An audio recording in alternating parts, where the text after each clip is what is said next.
Hi guys! Welcome back to my YouTube channel. And if you're new here ako nga pala si Zia. And on this channel nga, we talk about real life finances, yung loans, savings, and adulting tips. So lalo na para sa mga nagsisimula pa lang. So guys, grabe, alam nyo ba na may bank na pwede kang umutang hanggang 50,000 pesos kahit first loan mo pa lang. So, kung ikaw yung walang credit history, first time mong mangutang, or gusto mo lang talaga mag-build ng good credit, then this video is for you.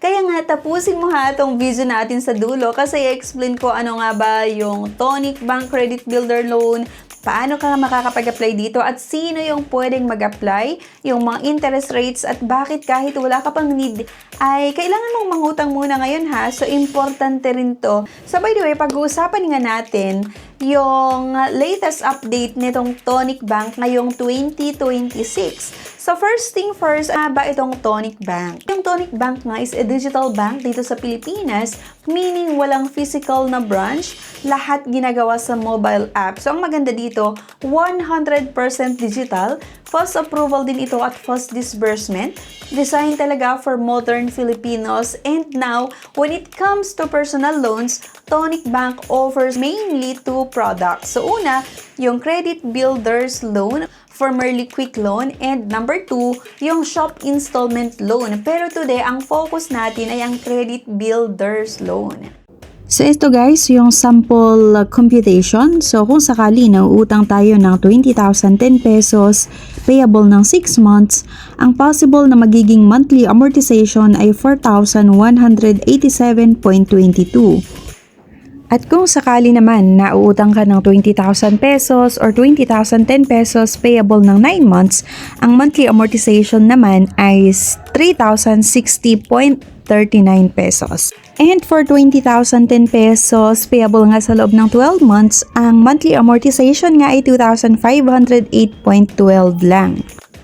Kung sakali naman ang gusto nyong utangin ay 5,000 pesos payable nga sa loob ng 6 months, ang magiging monthly amortization or possible na monthly amortization nga ay 1,046.28 pesos.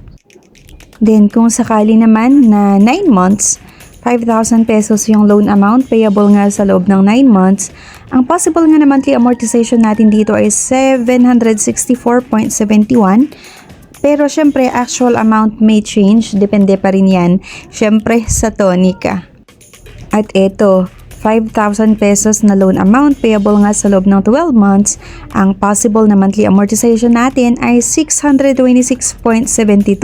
Pero kagaya nung sabi ko kanina, actual amount may change. Depende pa rin yan sa Tonic. Ilang buwan nyo gustong bayaran. Yung Credit Builder Loan is a special loan ni Tonic Bank na ginagawa para sa mga una walang credit history, limited credit history, or mababang credit score. So guys, ito yung loan na pang simula, lalong-lalo sa mga first time umutang sa mga pautangan online or sa mga legit pautangan online. So you can borrow up to 50,000 pesos directly from the Tonic app and approval can be within 2 days. So kahit first time mo mangutang, may chance ka pa rin na ma-approve or may chance na ma-approvehan ng loan application mo. So ito yung gusto kong i-emphasize sa inyo mga ka-interview ha. Start small and start now.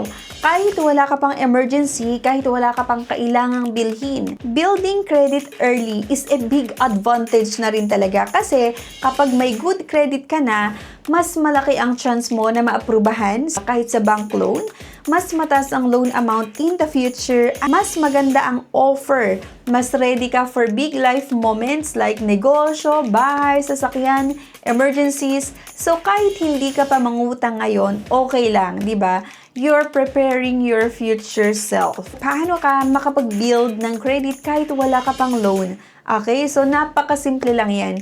By using your Tonic account regularly, so ang una, regular payments, transfers, mag-send at tumanggap ng pera. Number 2, topping up your account, lagyan mo ng funds regularly, saving with a stash. Mag-save kahit maliit lang, using virtual and physical card. pangbayad sa online shopping, sa bills, groceries. So guys, kahit simpleng galaw lang sa app, nakakatulong yan sa credit profile mo. Paano nga ba mag-apply, di ba? Ito na nga yung step-by-step guide. Ang una, go lang kayo sa Google Play Store and hanapin nyo nga itong Tonic app. I-download nyo nga lang. Solely available din to sa App Store. Una nga, prepare nyo yung one valid ID. Once meron kang Tonic account, click mo nga lang yung may nakalagay na loan style and top credit builder loan. So, pwede kang mag-apply for the loan. So, i-follow nyo lang yung mga instruction. Sagutin lahat ng mga question honestly. Mag-upload ng required documents. Minimal requirements lang naman.